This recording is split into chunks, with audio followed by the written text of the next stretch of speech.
Hello, everyone. This is Jake Roches, and this is the third episode of Swimming's Second Best podcast, the Outtouch podcast. We're here today with Coach Monique Shelton, who is the newly announced head coach of the Bainbridge Island Swim Club in Washington. And we're going to talk a little bit about coaching philosophy today and how to develop your own coaching philosophy.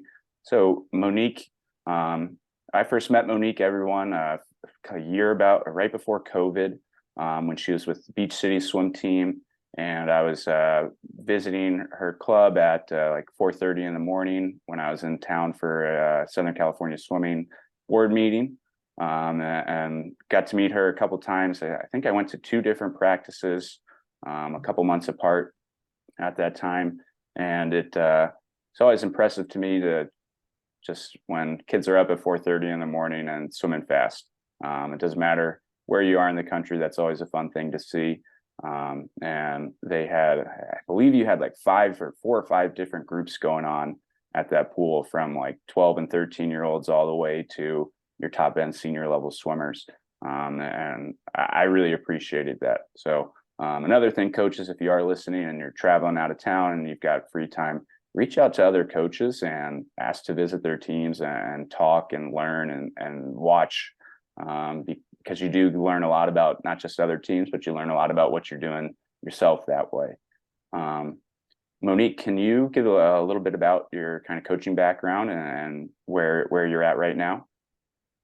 Oh gosh. Well, yeah. So thank you, Jake, for having me, first of all. And maybe you can tell by the sound, this room is pretty empty. I'm in the process of moving, so I apologize if there's like a crazy echo or something.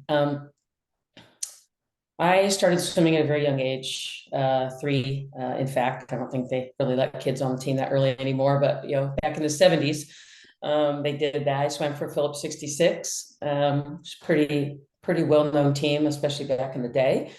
And I swam until I didn't want to swim anymore. Basically, I was like a junior national level kid, and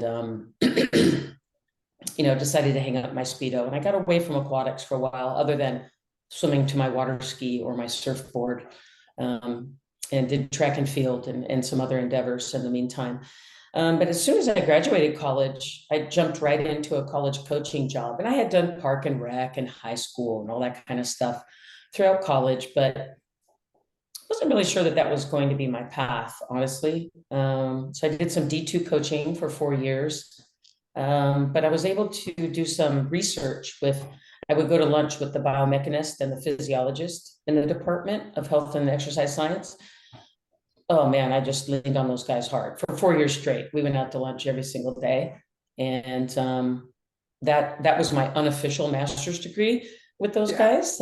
And I ended up getting published in the Journal of Swimming Research, with their help, with their great help, of course. And that just kind of got me back into the love of swimming. Well, I just dove in head first and really enjoyed it. And then from that point forward, I ended up doing club swimming. Had a little team in the eastern section called Streamline Aquatics, from like 91 to 96. Tiny little club, went from like 60 to 150. Got some, Olympic trials qualifier out of there and some junior nap kids. Took a hiatus from that to build some homes and be in retail and the fire service as well. I was a volunteer firefighter for a while during that time, and then got sucked right back in. Right, so got this little club called the Competitive Edge, and we merged with TSM. We were small and had one long course pool, which I think was the impetus for the merge. Got together, and then I was with TSM until I took the job at A long course pool time is still pretty valuable in Southern California. Oh, yes, it is. Yes, it is. Yeah. Cool. And how long were you with TSM for? TSM was 06 to 13. Okay. And then I left TSM to take the head job at Beach City Swimming. Awesome. Yeah, and everyone, all the teams Monique has worked with have done some really special things with, I think, what their opportunities were in front of them in terms of team size and pool locations and availability. And that's something that we will kind of talk about in terms of, hey, your coaching philosophy here. But Monique, we were talking yesterday on the phone, and I think that question of, hey, what does another coach on another team view my team as good at, or what's my team's specialty? And that's just a really interesting question to me, because it's something like we talk a lot about as a Sandpipers, where like, hey, we are known for being a distance program. That's I think we would prefer that to be like, everyone's like, oh, they're the 400 IM team. But at the end of the day, we believe the reason why we're good at distance swimming is because we train kids to be, everyone to be really good at the 400 IM. And those kids who are those real distance swimmers develop and blossom that way. And the kids who are different types of freestylers develop and blossom that way too, through the 400 IM training. Absolutely. But we talked a little bit, and my experience in Southern California swimming with what was my perspective of beach cities was like, you're that middle distance program, but you still always have really, really fast people in that 400 IM or 500 free, the kids who can go up to that range, at the same time as having kids who are really good at the 50s and the hundreds.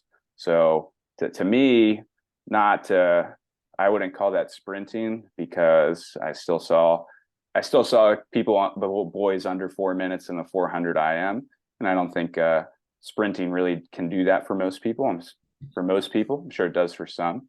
Yeah. And that idea led us to talking about a coaching philosophy.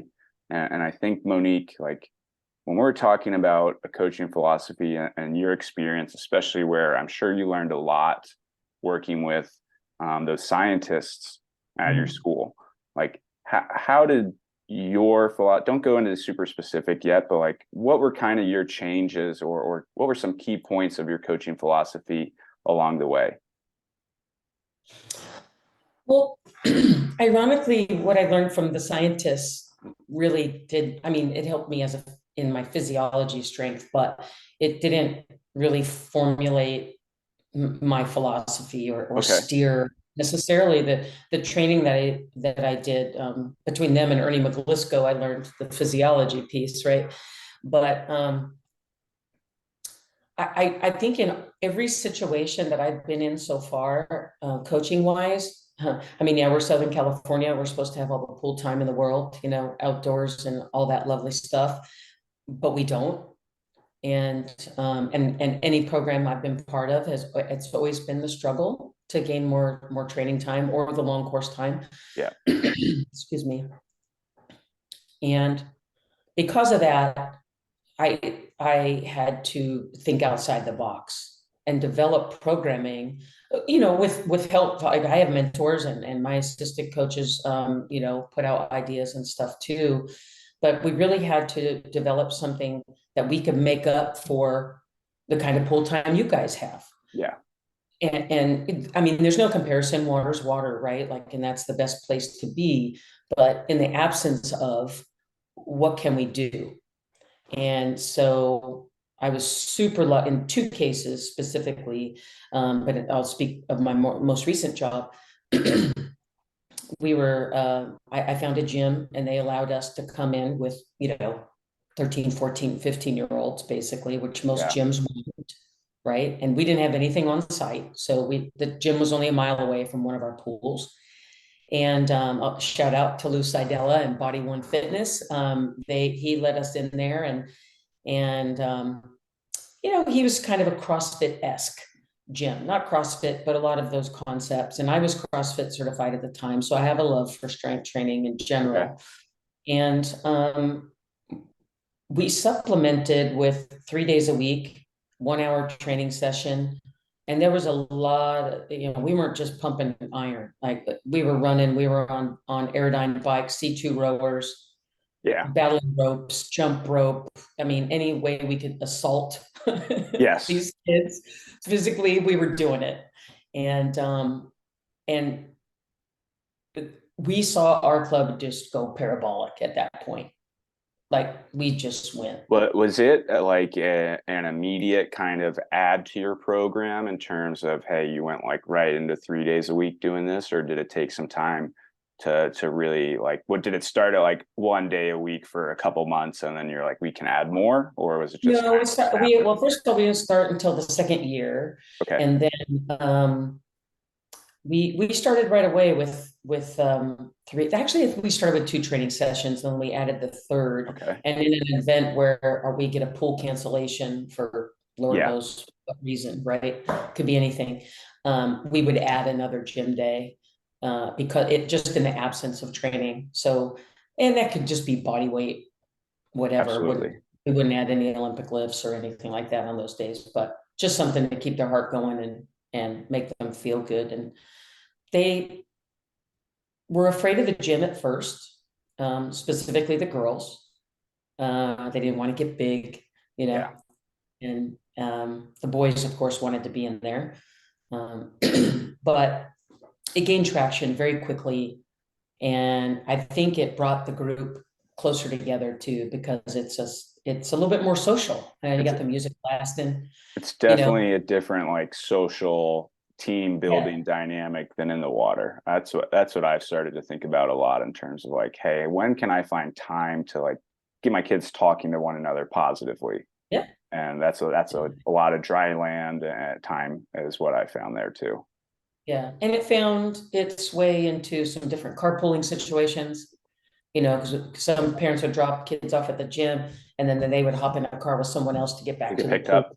because we Yeah. swim after or whatever. And so it just created some different dynamics and which I think were positive. And of course the kids really love Lou. He's like this just huge, you know, bull-headed guy who's Yeah. a big teddy bear, but he looks like Mr. Clean, you know. Um, and they really loved that experience and gain traction. And then you see, you know, the guys just really start to get fit, and the girls, ironically, I think they actually get smaller, not bigger, because they've got a Yes. little bit leaner, right? And they really enjoy once they started to feel strong and could see the transition or the translation from what they're doing in the weight room to what was happening in the water, they were sold. I mean, they didn't want to miss the day. Like I don't want to miss the gym. If I've got to study for my test or something, I still want to get to gym, you know. Yeah. And some people would argue, well, you should want to get to the pool, not to the gym. But that's the kind of, you know, traction it got. So they really, really enjoyed it. And I do think that it kept us injury free. Okay. Um, Definitely. it created, you know, not like you win your race off the blocks necessarily, but you do in the 50. Our reaction times, like you can track that stuff, and we're super, super quick off the starts. Um, Again, in the 1500, probably not a big deal, but you know, for anything under a 200, it can be a game Yeah. changer. So yeah. No, that's great. And I mean, when that happened, did you adjust your pool training at all? Only in so much as our recovery time. We would always swim after the gym. Okay. So depending on what we did in the gym that day, it could be a flush out and technical day, or it could be I'm just going to crush you in both sessions. Yeah. Um, so I definitely had to be really mindful in the beginning for like how sore they were and how tore up they were. Um, then they got really good about knowing themselves too, and so they began to take better care of themselves Yes. pre-workout, which was great, thank God, you know, because you're always preaching, you know, roll out and warm up and do all that stuff. They got a lot better at doing that because of the soreness. Yeah. um, they got way better at nutrition because of it too. That's Coaches talk about this stuff all the time, but when you're trying to find that one little missing link, you know, and it could be your yes. sleep, it could be the recovery, nutrition, hydration, whatever. You got to throw all the spaghetti at the wall, right? Yeah. Like, I mean, to me, it's almost like every level of training that you go up, you got to go up 2 steps of nutrition recovery to keep up with that. Mm-hmm. Um, So that's really interesting you say that, because that's something that I noticed too. Of like I always try to get my kids eating a snack after practice. Well, when do they actually do it? Is on the days where, hey, they go to the gym after practice, or they went to the gym before practice and are coming to swim, and that's the day. And it's like, okay, well, like that's a good start. Like you're doing more, so now you're intaking more. And it's interesting how when you add one thing that's quote unquote harder, makes it harder, more workouts, that the kids kind of Oh, yeah. stepped up to the, hey, I'm not surviving this on what I was doing. I need to stretch, roll out, eat better, sleep better to be able to like just hang on to that. That's really interesting that you saw that from the kids like on their own without too much work from your end. Yeah, I mean, it was Yes, collaborative. certainly work. The parents, were involved in that process as well, but it became managing their own economy.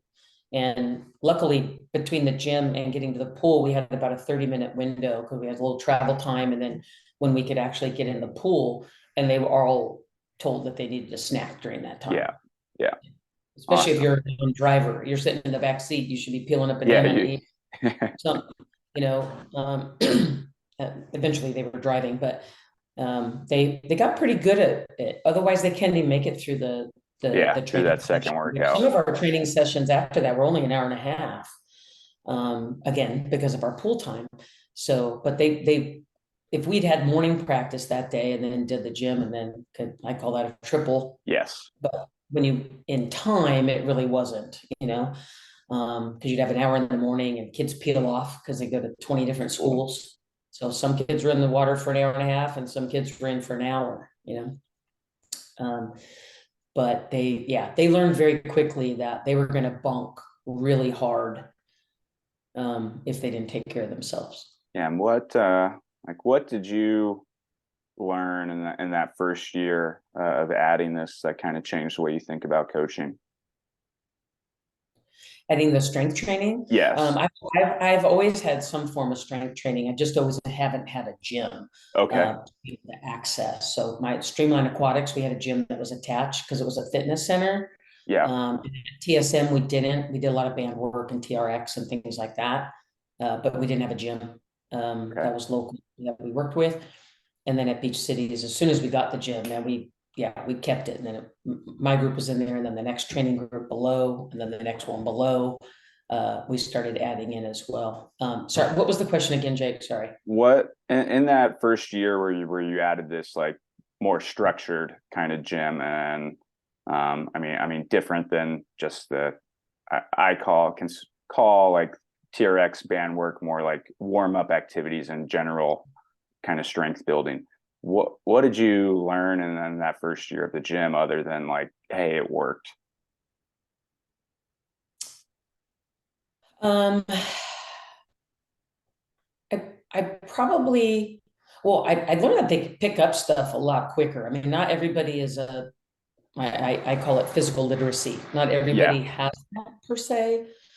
But I was really surprised, pleasantly surprised at how quickly they could pick. And there's some that struggled technically, but I was pleasantly surprised that we could pick things up quickly. And so when you could do that, when you got the skill down, then you could get the strength really quick. Um, I started stealing things from track and field, like weight room stuff from track and field, which I think swimming, we stole a lot of stuff from Yeah. track and field, right? All the interval training and such. So I started doing that, but I definitely learned how to educate people more about strength training and not to be so afraid of it. Okay. Our demographic is very affluent, very educated, young, athletic. Yeah. But because they have access to the internet, there's a lot of misnomers out there, right? And there's a lot of misinformation and things like that. And so yeah, a lot of cautious Yeah, families. still the whatever old mindset of kids shouldn't move weight because it's gonna hurt them. Like, Yeah, wreck their growth plates and all yeah, kinds of shit yeah, we can talk about. Yeah. Yeah, That's we still deal with that too. I don't think that'll ever go away for some people and families. But I think that's sure. a really good point about like the physical literacy in the gym. Like I I don't spend too much time in the gym with our kids because of just my coaching schedule, but I do try to get Dryland in 1 or 2 times a week, Mhm. and it's it's really interesting when I do go to the gym. Like we do a lot of crawling exercises for our Dryland for warm up.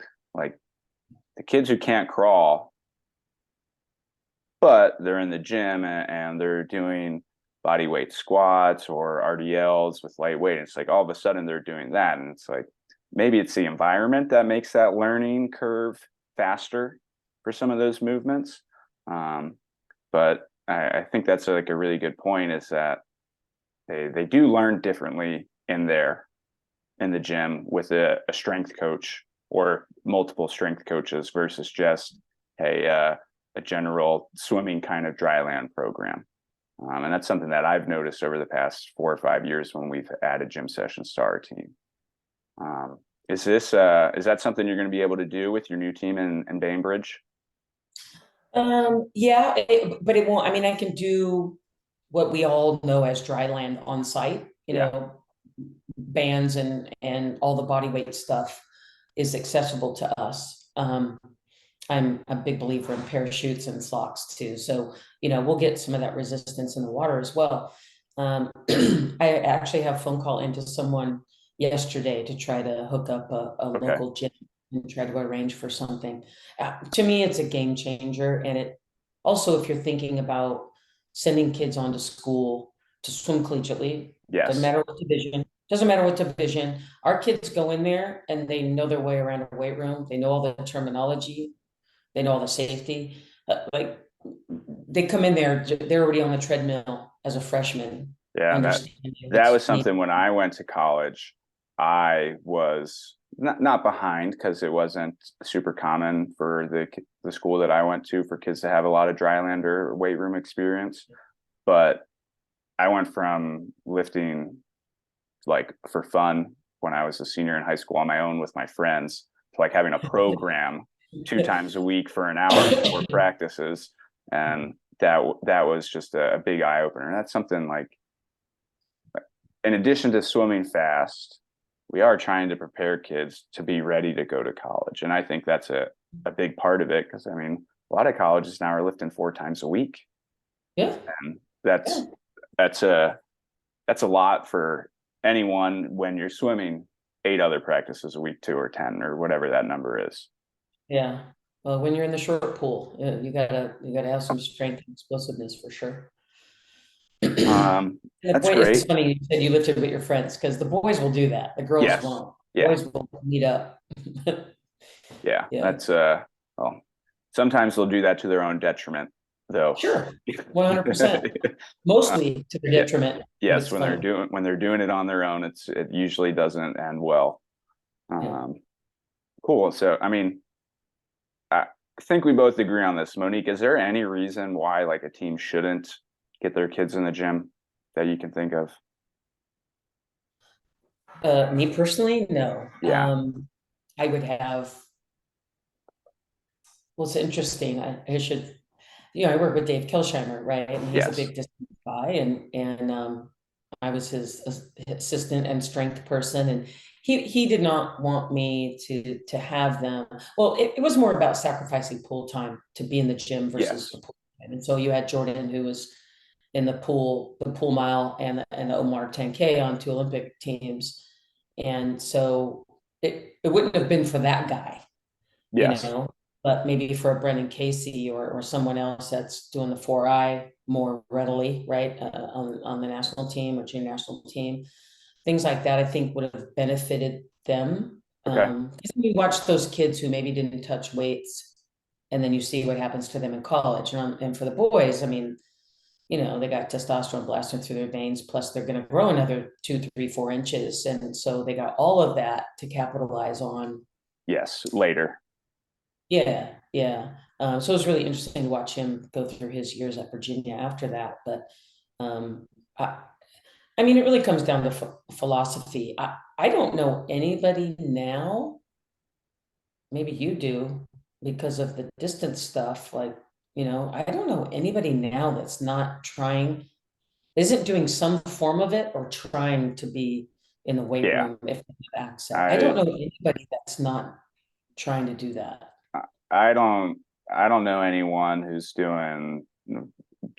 Yeah, if you're a team that's maybe not well known, or you don't have that many kind of breakout national level swimmers, and what you said at the start, like, and you're trying to, like, certainly adding that gym is, I think, a key component. And there's at least in the past like year or two, there's a ton of different type of swimming specific gym coaching services out there now Sure. that teams can go to. But like, even on the distance side of things, like, the distance swimmers are still hitting the gym 2-3 times a week. It might be a lot different than what a guy or a girl who's good at the 100 and the 200 is doing. Yeah. But it's still like that. And I think you're kind of saying it, talking about, when you were with TSM, like, okay, hey, for those extreme distance cases, like, taking away pool time to add the gym is probably not the best trade-off. But Mhm. if you can add an hour of Dryland in there, that's not taking away from pool time, or whatever, 2 30-minute sessions. You are giving some kind of benefit where, hey, the shorter oriented kids might need more time. I'm working with kids now, and just the way our gym schedule works out, like, my groups are only in there once a week, and it really, like, you get better and progress once a week. But certainly for older kids who've been doing it for a year or 2 years, adding that second day, or even with a sprinter that I work with, adding a third day in the gym is noticeable. And I think something that I've learned is, like, some kids can handle more in the gym than others can, and they can do more work in the gym than someone else can, and that's even like more of a benefit to that swimmer to get back into the gym. Oh, sure. And it also then becomes very psychological. They're like, well, if we started a rest for something, Yeah. man, I mean, some of them just wanted to get in and touch the weights that week. Even on a 4-day meet, they'd want to go in on the Wednesday, and I'm like, not in your Oh best wow. interest. Yeah, And that's they just want to get in and touch a weight, like, because it just does their head a little yeah, bit. feels good, like they feel strong or something like Exactly. that. Like, I'm certainly a big believer in kind of moving weight closer to the meet, but my line's like a week out. And Oh, that sure. Yeah. that's like, hey, I got to really convince you that, like, you're not going to get weak in 3 days before the swim meet still for some of those kids. Yeah. Well, so then I kind of turned it on them. We would still go to the gym, but then the gym owner had a friend who is a yogi, and so we would Oh, just visit at that's them. great. So they Yeah. still were in the gym, Yes. but they either, we'd go through a big rollout routine and then do some yoga or something like that. And it was a little bit placebo, it was a little bit, Yeah. little bit Yeah. You're in mental the relaxation. gym, you're in that environment. Yeah, You're still working in a way, but yeah. it tricks you into doing recovery work, kind of. Uh, Exactly. we do the same things. Um, how what so for those of you outside of Southern California, um, TSM and beach cities, at least in the past 10 years or so, since I've been involved in swimming here, are pretty different programs. Mm. Um, TSM, formerly called Team Santa Monica, now it's just TSM Aquatics, is a very well-known distance-oriented program here. Kids who are really good at open water, 1500, 1650, 400 IM, 200 is a stroke, um, and primarily known for doing those things. Beach cities, and we talked a little bit about the beginning, primarily known for being in that middle middle distance spectrum with kids who can sprint and kids who can go up to that 400, 500 distance as well. How was your coaching different? Like what happened that last year you were with TSM to your first year at Beach Cities? Like what changed there in terms of what you were doing on a regular basis as a coach? Well, so I was the national team assistant and did the strength work. And I also had maybe they call it it was the JO group. So it was their top end of the age group program. Yeah. I had those kids. So your top 11, 12-year-olds. And Dave knew my strengths, and he knew that I knew how to develop age group swimmers. So he let me pretty much fly with that. Okay. And do whatever, be very, very autonomous, where he was giving workouts to other coaches. And that wasn't the case with me. So I probably didn't necessarily follow what he was doing, certainly not verbatim with that age kid, but we still did some pretty good stuff with that group of kids. Yeah. And I mean, it's hard because I was an assistant to him, so I just did what he was doing, right? Yeah. With national kids, it was divide and conquer. I'd work with the strokers, and he'd be running the distance free set or something like that. So I was pretty much doing whatever he needed me to do in that moment. It wasn't necessarily my philosophy. I was more the psychologist and the technical eye. Yeah. In that scenario. Versus what I did with the age group kids at the time. Okay. Where I did all of it, like I programmed them and ran them through their paces. So I have always had this shorter philosophy. I grew up in a distance program. Yeah, it's Phillips 66. I think everybody did in the 70s. And so I didn't necessarily like it, just as an athlete. I didn't find it, super pleasing to do that kind of work, and would have been better off in a program of today, and probably would have stayed in the sport a little bit longer as well. But it's what we knew at the time, right? Yeah. That you did, and that's how people. You swim a lot, you'll swim faster. Like yeah. You just don't slow down, So I think I've always lent myself to the smarter, not harder. Don't be lazy and don't cheat yourself out of the work. Just do the work right and with high quality.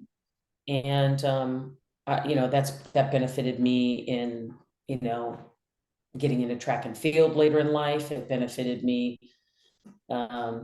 certainly with Beach Cities and how it grew and prospered in the water. Because we're certainly not doing the kind of volume that many clubs are doing. Yeah. And I mean, it's interesting that you say that in terms of like the focus on quality and smarter, not harder. That's like, hey, we at the Sandpipers, like, yes, we do swim a lot, and certainly I think a lot for 2023 compared to what's typical now. But yeah, we like to think like, hey, we swim faster because we're swimming a lot. We swim faster more than anyone else too. Like so that. Good point. Like that idea of like what are we actually focused on is the quality work, doing more of that, and the other stuff, the more happens on its own with that. At least that's how I think of it. And when I have looked at, like, I mean, and probably when I say, hey, I'm working with a sprinter now, what his work, we did a 2,000-yard. It means he goes up to the 4 a.m. We did a 2,000-yard breaststroke pull set yesterday. That's it's still really fast. He's got a lot of rest in it, but we're still doing 2,000 yards. So it's that idea of if you're doing a little more of everything for us, our focus, like what's actually directly kind of benefiting the kids and one-to-one correlations to their race is that race quality work. We believe all the other stuff we do certainly helps them, and Yeah. absolutely with the younger kids that I coach, like the developmental, just foundational physiological changes that we're trying to make in kids and help them experience is there. But like we swim a lot of fast stuff, and like Coach Ron, I think, had to talk to his kids the other week, like, hey, when I say fast, I actually mean fast, whether it's a fast 25 or a fast 400, like it's still got to be fast. Yeah. And I got to talk to my kids like, hey, there's a difference between like just trying hard and going actually fast when it comes time to. And that's certainly different than, hey, I didn't grow up in the 70s, but I grew up in a very distance oriented program, especially because I was kind of good at those races, and we swam a lot, and I generally did better on the sprinty stuff because I figured out, hey, I could actually try on these. Like, and getting kids to learn those differences, I think, super important. What in terms of beach cities and your time there, Monique, what changed over that time? Because you did seem to have by that point in your career an idea of what you liked coaching and what's good for kids in terms of, hey, that high quality, high speed work. But what changed while you were at Beach Cities, and as you learned more and introduced more gym time and started seeing that team progress to higher and higher levels? Well, on the negative side, what changed is we were always, always, always fighting for pool time. Okay. And almost always getting a rug pull, like I wanted 3 mornings or 4 mornings and they would give us 2, or I wanted 2 and they give us 1, or I don't know. It just seemed like there was always something that we would have to navigate that made it more challenging to do what we already know how to do and we know works, right? So that was a constant, even to this day.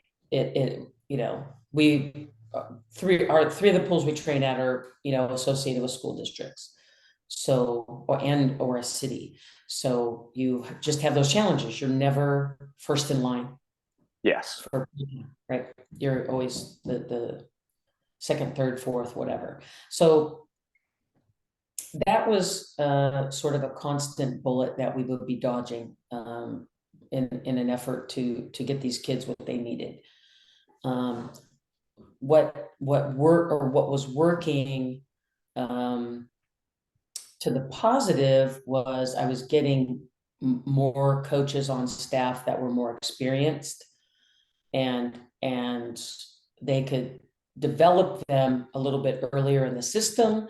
So I always say, you need to know this stuff here so that I don't have to teach it to you. Yeah. I need to be doing more evolved things with you at this point. So the layers of the onion get lapped on down here, down here, down here. And by the time you get to me, some people will say, oh, well, and then you get the easy job.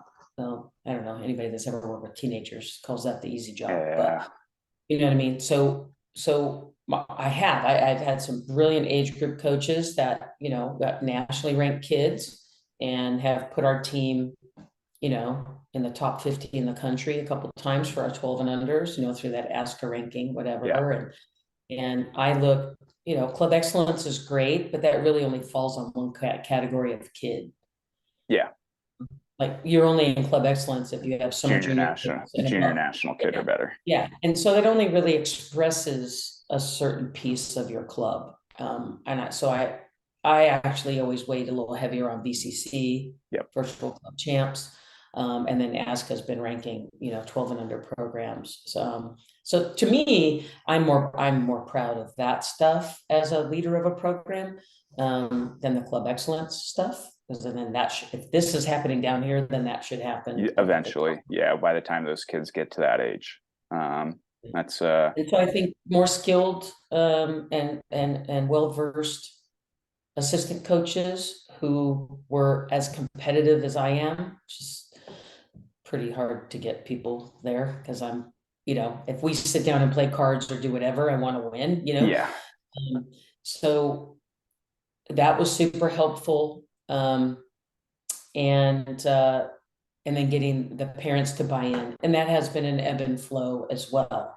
We have a lot of excitement in the beginning, as like when most new coaches come in, right? And they are on board because they're not going to challenge the new guy The or new gal. person. Yeah, like, oh, we need to make a good impression, right? And so in the beginning, it was like, I mean, there just was no resistance to anything, to growth. Well, a little bit to growth because that was scary for people, Yes. but growth and expansion, like into another pool and hiring more staff, and there's all the inner workings, right? There's the nuts and bolts that nobody likes to talk about. I call it the plumbing, the infrastructure of your club that has to then, support all the things that you want to do as a leader or a visionary of your club. Yeah. And so where I think this idea of like coaching philosophy and like what we're learning is really interesting because you being the head coach and me being an assistant coach of a team are really different. You kind of mentioned that talking about your time at TSM, like, hey, I'm doing these things, but not that my belief that they're wrong or bad, but like my personal belief is I would do things differently. Sure. And that's like for me here on the Sandpipers. I mean, I came in from a very sprint oriented, like I was a sprint trainer in college, played water polo, coached high school team here, which was a team of no club swimmers. So what did we do? We got really good at the 50 and the 100 to try to make some relays to go to states.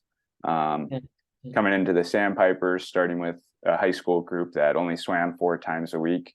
So, hey, we swam 4 times really, really hard for an hour and a half each time. Like, at least to me, what else are you going to do with 4 practices a week? You're going to swim really fast, really hard for as long as you can. Yeah.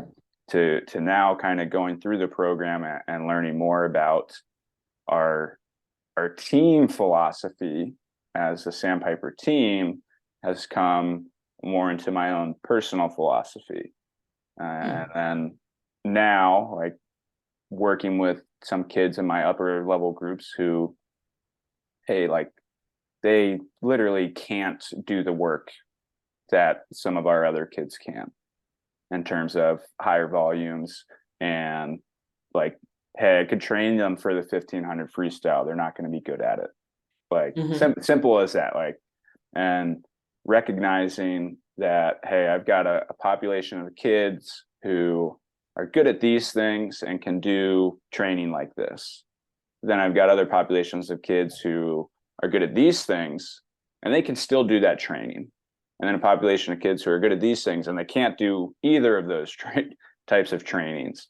So I've learned to just kind of, like, what I'm looking for now, and especially my younger kids, is like, what are the things that like they tend to naturally do well in practice and seem to just kind of naturally work a little harder on, and try to take those and press them more on their whether that's natural or their own choices, press them more on the things that they're doing better at, and use the things that they're not doing better at as that like long-term improvement focus of like, hey, if you can start taking 2 strokes without a breath off the wall when we're swimming distance freestyle, you're going to have a lot better breath control in that race that you really like, the 100 free, and you're going to be able to come off those turns way better.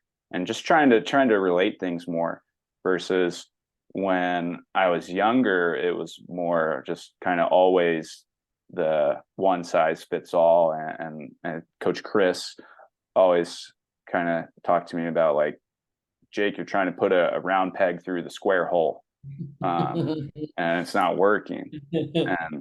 And that's like what I've learned. So where I'm at now with my coaching philosophy is like, it's different for every kid that I'm working with almost. And I'm trying to bring those all together and trying to make a philosophy for my 2 different groups at the time. Yeah. Well, let me preface by saying I have nothing against distance Oh yeah, swimming. yeah, I am an I know that. appreciative. I love some good, hard, long training sets. I just haven't had the kids and or the time to be able to get to that place with them. So I have to, Yeah, I have to go with my plan B. But I have had kids at juniors in the mile and open water 5K, and even my kid that won the 50 at juniors also was on the podium at the 5K. yeah. Same kid. Like So I'm not opposed to it. I don't want anybody to no, no, think that. no. We probably should have Yeah, mentioned that earlier. I mean, yeah, yeah, I know that we've talked about this. yeah. Yeah, Yeah. and I think that's a really good Monique's kind of touching point there. Like when you're training high quality swimming, you can get kids to a point where they're capable of winning the 50 and swimming all the way up to that 5K race. It's not just, hey, if you target these events, you're only ever going to be able to swim three different things. Like same thing, like, I mean, we just had Ilya Karun on our team who, hey, he went 44 in the 100 fly his first week with Arizona State, and a 19 in the 50 and like 41 in the 100 free relay split. Shabby. At the same time as, hey, he was the fastest guy on our team doing 10 150s, 20 seconds rest or whatever distance freestyle set. He's still miles ahead there.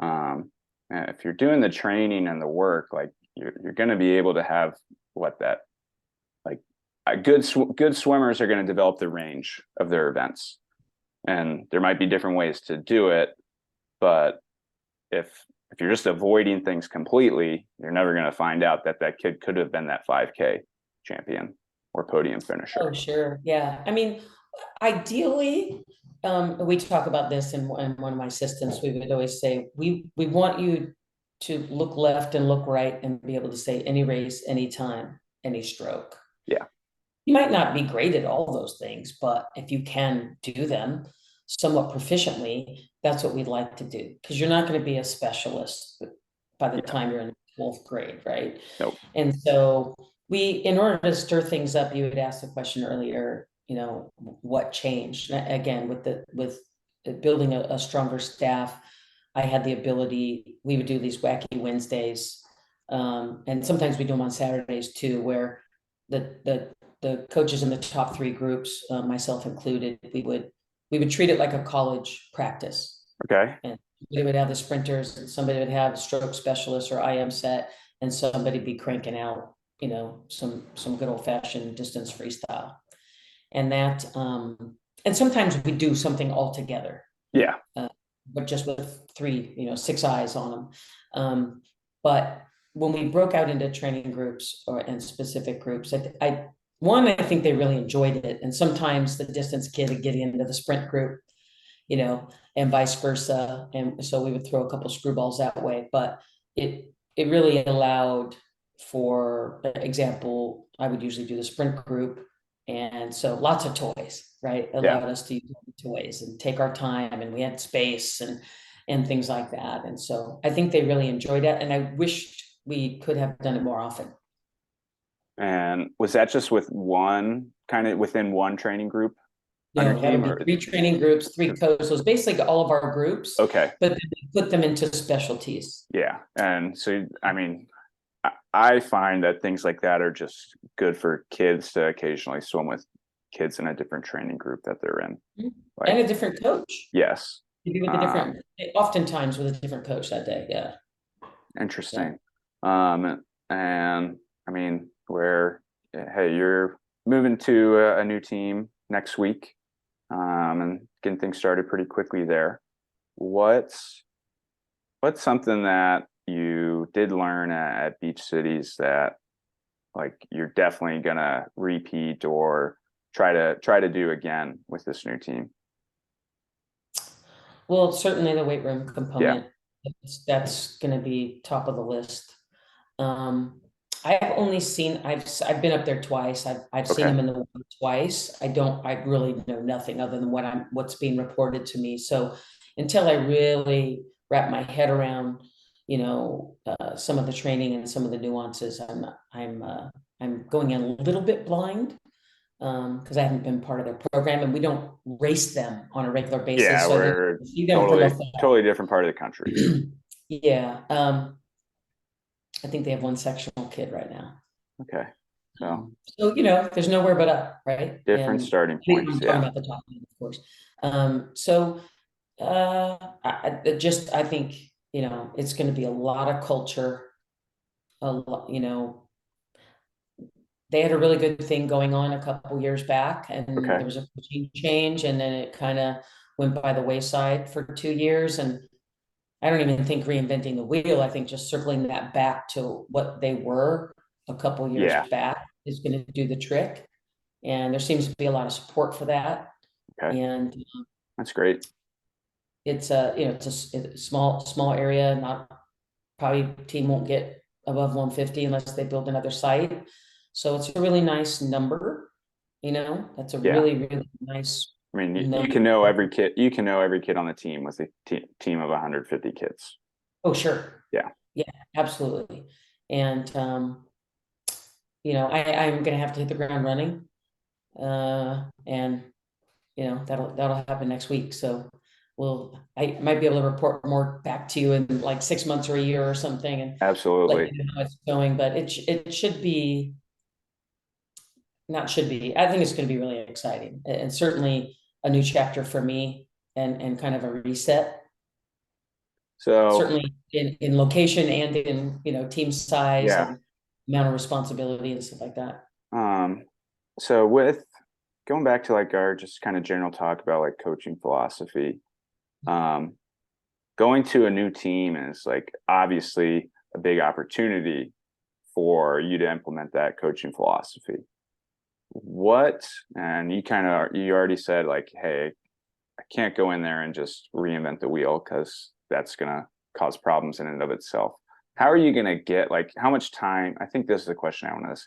How much time do you think it's going to take to kind of go from the fresh new head coach of the team to not necessarily getting them to a point performance wise that you think they can get to, but getting them, whether that's the kids, the coaches, the families, to that culture point where things are aligned with your philosophy. And like, where do you see that timeline happening? Like what's different 6 months versus day one, and what's different 2 years from now versus day one type of thinking? That's a great question, and of course, there's a lot of variables.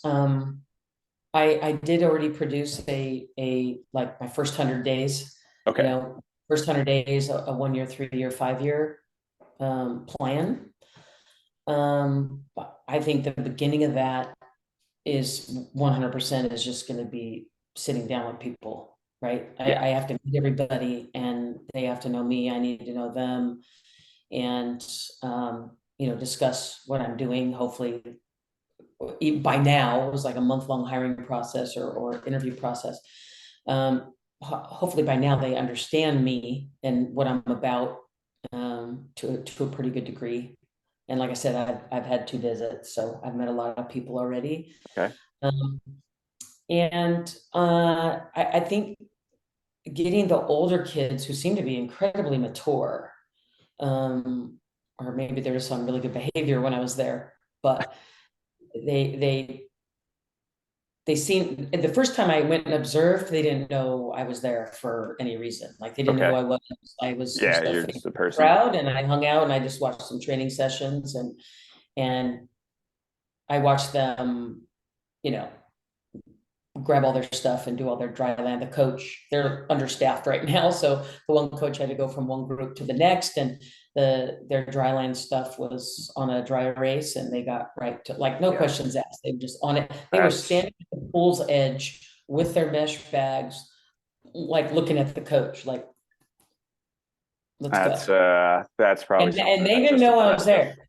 Yes, they Yeah. didn't know that you're there watching them do that. That's really impressive just to, I mean, Yeah. hear about. So I think that they're really eager, and Okay. they want to do really good things. So I think culturally, from that standpoint, they're already on a really solid foundation.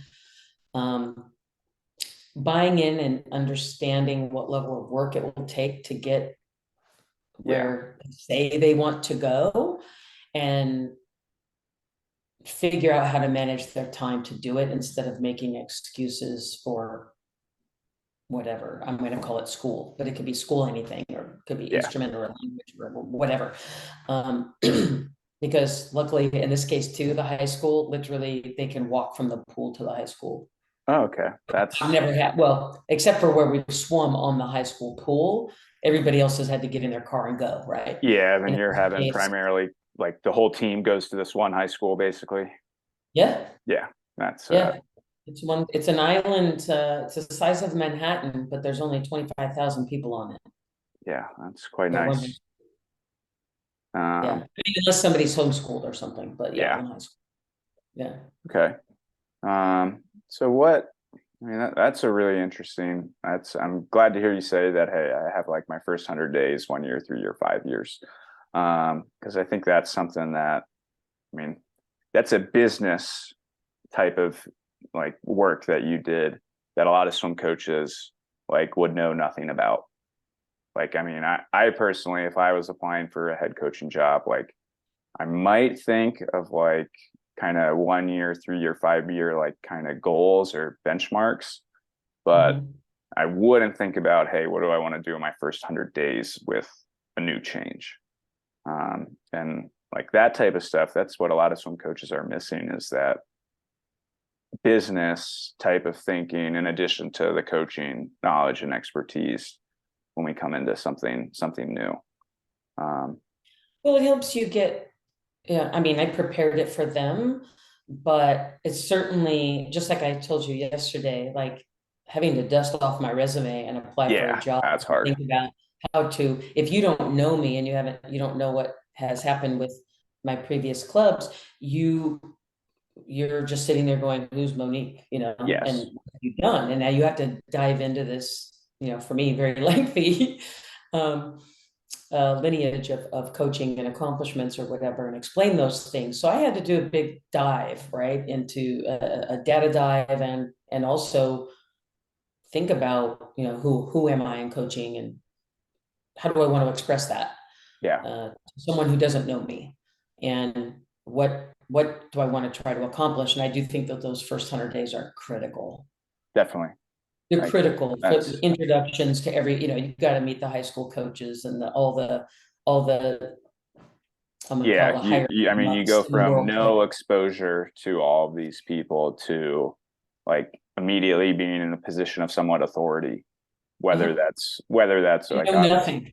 obviously over And the not know where the kids. pencils are. Yeah, Yeah. like obviously over the kids, but like somewhat over the parents, families, assistant coaches, Yeah. working with high school coaches that, hey, there's a new coach coming in. Like I have no idea what that's going to be like. Yeah. Um, Interesting. What what would you say, like in terms of when you did have to go back through your coaching history and like answer that question, what do I believe in? How how would a younger coach, like what should a younger coach do to go through that and think about that? Like, I mean, at I started coaching with the Sandpipers when I moved to Las Vegas when I was 23. I started coaching when I was 24, 25, in Mhm. 2015. Yeah, 24. So I've been with the team for 8 years. I grew up coaching summer league swimming on the East Coast. And like 2 years ago, I don't know if I could tell you I have a coaching philosophy. 3 years ago, like certainly not 5 years ago when I was on the team for 3 years. Now I feel like I could answer that question, but Mhm. I think that's probably like for a lot, probably similar for a lot of people my age and their upper Sure. 20s, mid 20s, younger 30s coaching. But like not knowing that, like looking back on like at least in terms of like my confidence maybe as a coach and learning along the way versus feeling like, hey, I kind of know what I'm doing now. Um, Not having that idea, like strong idea of what I believe in or what my philosophy is like looking back on it, like that's a huge gap that I like, or a huge piece of coaching that I was missing out on that could have made me a better coach. So what were some questions that like you asked yourself that younger coaches could ask themselves to start thinking about this more? Well, I mean, that's a great self-realization, right? For you. And quite frankly, I don't know that anybody who's been doing this for 10 years knows what their coaching identity is. Yeah. They know what they've adopted to have Yes. their job. Now, you might be buying into that philosophy, it might be straight up, yep, this is what I want to do. I don't want to veer from it. I love it. This is me. But I could have answered that question 10 years in. Yeah. I was 100%, as most of us do. You look at what's working for someone else, and there's a lot of copying and mimicking, which is our sport. Yes. We steal stuff from people all the time, right? Borrow, sorry, let's steal. And so, yeah, I would say in my early days, I, lived and died by, Ernie McGlisco, right? I did things really physiologically during that time. But yeah, my first 10 years, I couldn't have put two sentences together on who I was and what I was about as a coach, I don't think. And now that I'm 4 decades in, it's a little easier. And again, I think if you took on a leadership capacity, or you started your own club, or you went to work for somewhere else and you were exposed to, I don't want to say complete other end of the spectrum, but let's just say someone who's a little bit more mid-distancey or whatever, like myself, it might open you up to some other ideas or Yeah. whatever. But Certainly. Ron does a great job at all the levels. So, and Chris as well, right? I mean, those two have been there forever and a day, Yes. and they have been just crushing it. So if I'm an assistant coach for these guys, why would you try and reinvent the wheel? Just Yeah. keep trying embellishing on it because it is working, right? That's It is working. that's a really good piece of advice. And like, yeah, like you're a younger coach on a team that's having some kind of success. Like I think what you said, like embellish it, but follow Your own spices, follow it's cooking. along. And when you find that spot where you think you can do something better, try it. Yeah, and that might, for some people, that might be the psychological side.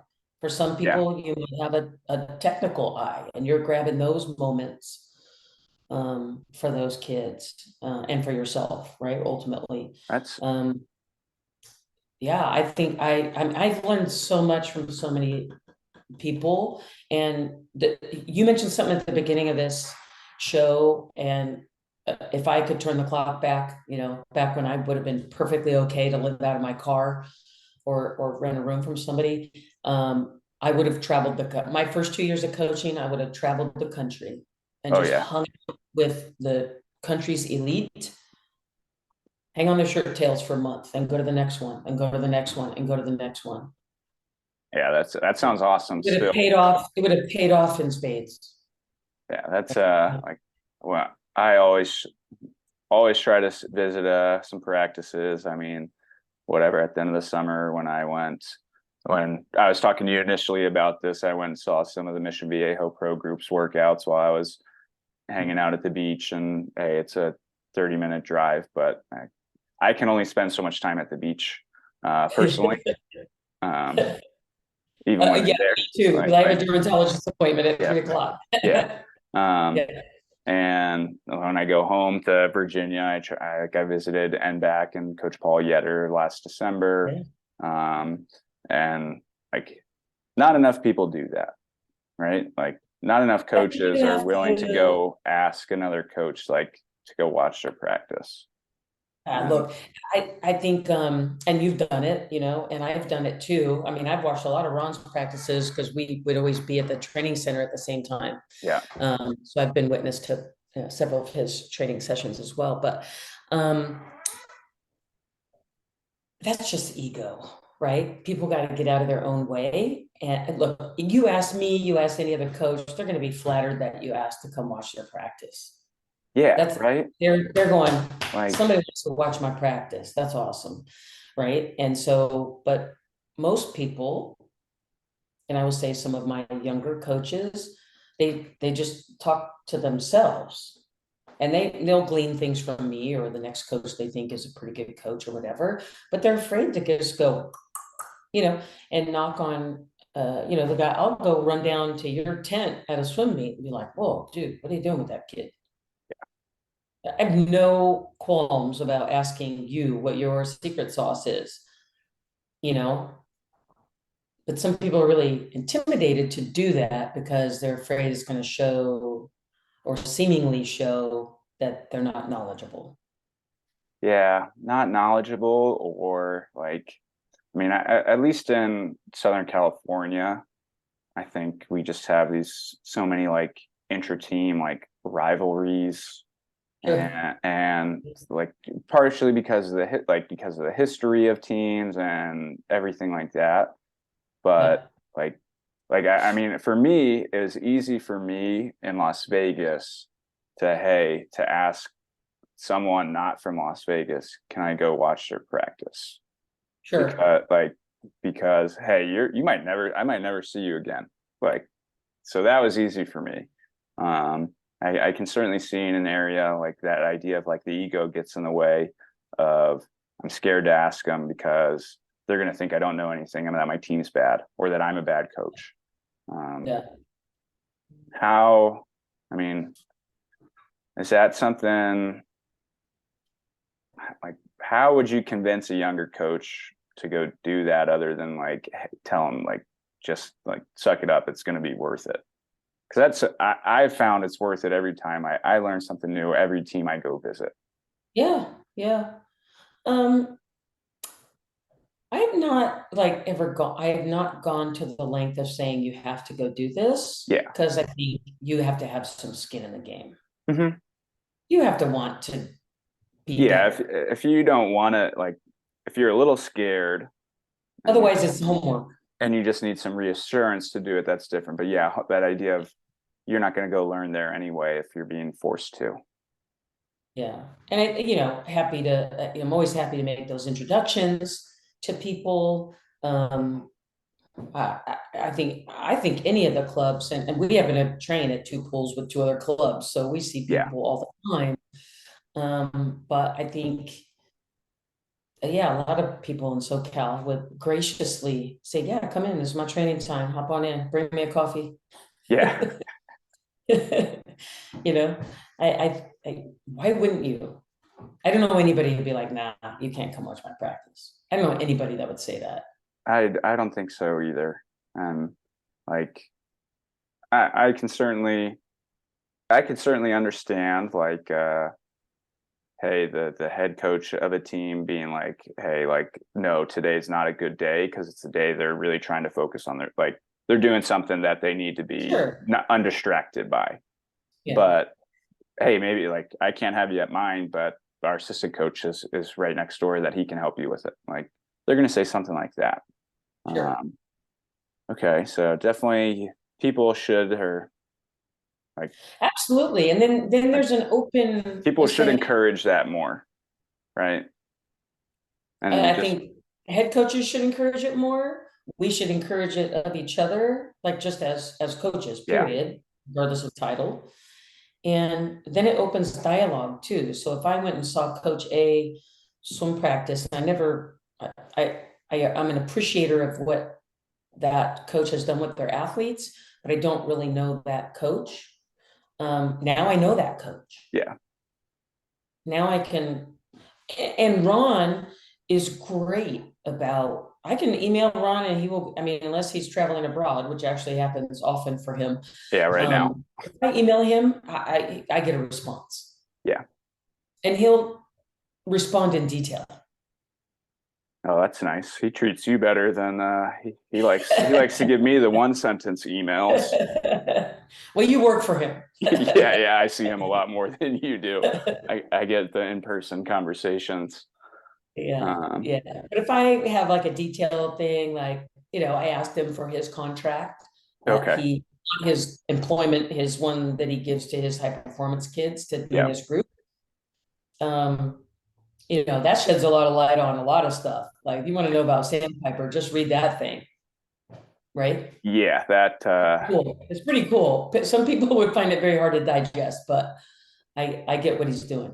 yeah, yeah. I mean, I think I read that for the first time like 2 years ago, and I was like, oh, so this is why we do all of these other things. Yeah, Like, yeah. yeah. Okay. Well, Monique, we've been here for a little over an hour now, and I don't let you get on your day, but just like, what's one thing, and it could be something that we've talked about already, but I always want to end this with like, what's one thing that a young coach or a new coach or a coach who's simply just trying to get better, what's one thing or one question they can ask or one thing they should start doing that you recommend that like is going to help them? Oh, that's easy. Be a student of the sport. And Be a right, right. student of the sport. Some I people mean, don't know yeah, anything. there's Some a people ton are of coaching different ways to swimming and do they that. don't know swimming. Yes, there's a ton of different ways to do that. I mean, you mentioned the Glishko, and like I've I think I've read half of the first book, and then I got like upset with it because I didn't want to be in college. Like it was like I was in college again, and I was like studying. Yeah, It's yeah, like, okay, I need to come back to this another time when I'm not like forcing myself to do it. yeah. What are a couple different ways people can do that? Well, I mean, man, well, books, and books. But in the advent of the internet and all that stuff, you have such great opportunity, whether it's podcasts like this, or other podcasts. USA Swimming and ASCA have a gazillion webinars and things that Yeah. you can lock into, things that, support your personal interests, and growth in swimming. Um, Understanding the history of our sport, I think, is important too. I mean, I think that's still falls in line with being a student of the sport. But Oh, learning, I had yeah. one assistant coach, he's a head coach now, assistant coach, who, and I thought this was a great idea, but this is also being a student of the sport. Understand the dang rule book. Oh, yeah. Understand the rule book. That's I, I, I sounds don't I sounds don't simple, usually but not argue with an everyone does that. official. I've probably in over 40 years of coaching, I've probably gone to the meet ref or something like 4 times. Okay. Yeah. Because I figure, they're doing their job. Sometimes they make good calls, sometimes they don't, whatever. Um, but I know the rule book, so I know how to overturn something, especially if it was egregious, right? You're just like, whoa, wait a minute, you weren't even in position. How'd you make that call? Yes. Stuff like that. So no, I think that is critical, and maybe that's the head coach and the head age, but I think it gives you some confidence when you know the rule book too. Yes. Just in general, Right. just be a student of the sport. Read something every day. It doesn't have to even be on swimming. Could be on psychology. Could be on motivation. Could be on. Okay. No, that's great. And I mean, that's what I hope everyone listening is getting out of this and learning something. But Monique, funny that you said study the history of swimming. Um, a couple years ago, like in a serious conversation, asked Ron who Brian Goodell was, and he almost fired me. Like I really Especially like because he's a distance guy. he was really upset. He was like actually like, what are you doing here that you don't know who this was? So yeah, know the history of the I can sport. get you one closer to our or to these years. Um, I mentioned, the one distance swimmer that was swimming straight arm as Janet Evans. Yeah. And I said, oh, you should watch the '88 Seoul Olympics. She went 403 in the 400. It's not too shabby. There's a world record at the time. And he was like, who's Janet Evans? Oh yeah. Oh, like, I was like, this conversation is over. so You go back and do some research and then come back and talk yeah, to me. that's like those were the swimmers. Like Janet was like the swimmer who like my mom and aunt and uncle grew up. They're a little older, but like grew up following her. So like I had Yeah. always known that. And then I'm from Northern Virginia, where Kate Ziegler was the one who broke her 1500 record, and that Mhm. was obviously anytime a historic record's broken is a big deal.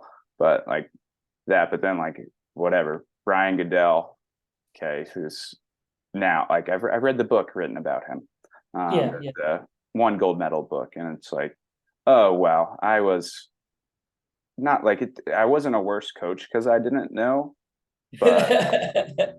I'm a better Right, coach now that like I know the special things that happened over that time period.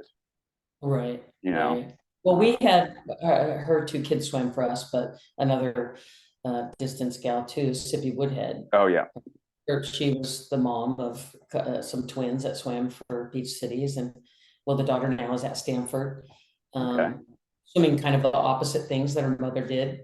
Um, but yeah, when people don't know those people, and I know that was more my, not Janet wasn't my era, but Sippy was, of swimming. And but when you don't know though that, like I almost feel like that should be an ASCA course or maybe a USA swimming course, like the history of swimming. It probably is, and maybe yeah. it is, Um, but you should understand some of the trailblazers and some people, I think Sippy's last NAG record just got broken this year. No, yes, what? recent. 2 years ago, It was it right? was There. this Claire. Yeah, Yeah. yeah. That record Uh, was since 1979.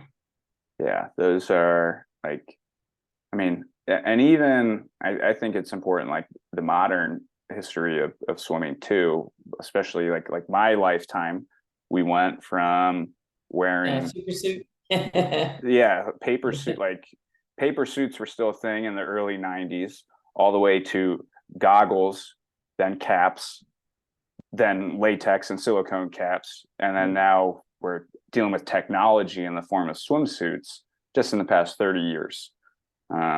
So like being able to see that for me, like, yeah, I know that, but like, hey, it's a big difference. Like Michael Phelps and the Michael Phelps when he's wearing a jammer at the 2004 Olympics and like the aqua blade or something to Yeah. Michael Phelps and the full body fast skin LZR suits. Like Yeah. that's fascinating to me.